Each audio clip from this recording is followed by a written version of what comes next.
Okey, kita ada satu soalan menarik daripada Aminul Husaini. Macam mana kita nak buat bagi Google faham slang kita? Okey, sebenarnya kita boleh tukar kita punya bahasa. Cara dia mudah je. Hey Google, open assistant language. Okey, nampak tak? Google dah pun buka assistant language. So, kita just perlu klik language setting je kat atas tu dan kita boleh add language.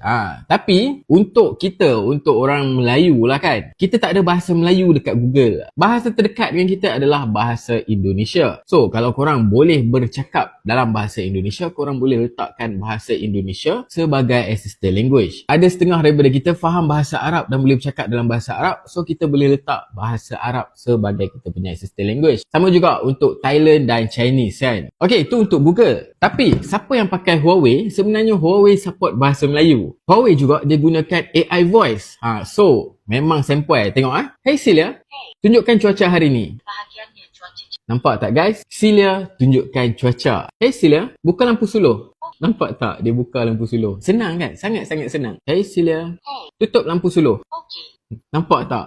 Senang gila untuk Huawei sebab dia ada bahasa Melayu. Tapi untuk Google, bahasa yang paling dekat dengan kita adalah bahasa Indonesia.